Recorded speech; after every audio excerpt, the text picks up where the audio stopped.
పరమాత్మ కథను వింటూ మధ్యలోనే లేచి వెళ్ళిపోతే ఇది చిన్న విషయం అనుకుంటున్నారా? ఒక మహారాజు జీవితాన్ని ఇది ఎలా ప్రభావితం చేసిందో తెలుసా? అయితే ఈ వీడియోలో చూద్దాం. అస్మద్ గురుభ్యో నమః. నమస్తే.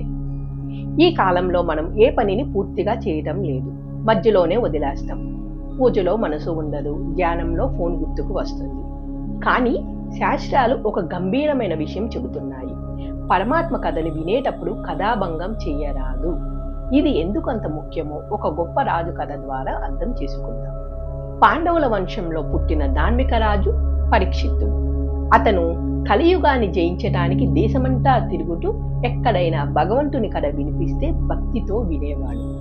అతనికి తెలుసు పరమాత్మ కథలోనే మనసుకు శాంతి ఉంది అని. కానీ ఒకరోజు ఒక గ్రామంలో ఒక కథ వింటూ ఉండగా అనుకోకుండా ఒక ఆలోచన వచ్చింది, పక్క ఊరికి వెళ్ళాలి అని. అలా కథను మధ్యలోనే ఆపి వెళ్ళిపోయాడు. ఇది చిన్న విషయం అనిపించవచ్చు, కానీ శాస్త్రం చెబుతుంది అదే మనసులో అస్థిరతకు, ఇన్స్టెబిలిటీకి కారణం అవుతుంది అని. తర్వాత కొన్ని రోజులకి ఒక మహర్షిని చూసినప్పుడు అతనికి అనవసరంగా కోపం వచ్చి పాముని వేయాలి అనిపించింది. ఒక ధార్మికమైన రాజు ఒక సెకండ్లో ఇలా ఎలా మారిపోయాడు? భగవంతుని కథ అనేది మనసుని శుద్ధి చేసే యజ్ఞం లాంటిది. మధ్యలోనే వదిలేస్తే ఆ శుద్ధి పూర్తి కాదు. శబ్దం విని పారిపోయే గుణం పాముడి కాబట్టి పాముని వెయ్యాలనిపించింది అని పద్మపురాణంలో చెప్పారు.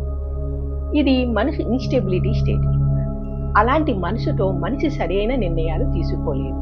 అందుకే పరీక్షిత్తునకు క్షణిక తప్పు జరిగింది అని చెబుతారు. కానీ ఇదే కథలో ఒక గొప్ప సత్యం ఉంది. తర్వాత అదే రాజు సుఖమహర్షి వారి వద్ద శ్రీమద్ భాగవతాన్ని 7 రోజులు ఒక సెకండ్ కూడా మిక్స్ కాకుండా విన్నాడు. అదే అతని మహత్యం. మన జీవితంలో కూడా ఇదే జరుగుతుంది. ధ్యానం చేస్తూ మధ్యలోనే లేస్తాం, మంచి విషయం వింటూ స్కిప్ చేస్తాం. మనిషి ఎక్కడా నిలబడడు. ఈ రోజు ఒక నిర్ణయం తీసుకుందాం. ఏ మంచి పని అయినా పూర్తిగా చేద్దాం, వినే పని అయితే పూర్తిగా విందాం. అప్పుడు మనలోనే మార్పు మొదలవుతుంది. కథను మధ్యలోనే వదిలిన పరీక్షిత్తుడు అదే భగవంతుని కథను పూర్తిగా విని మోక్షం పొందాడు. మరి మీరు ఏ దారిని ఎంచుకుంటారు? జై శ్రీమన్నారాయణ.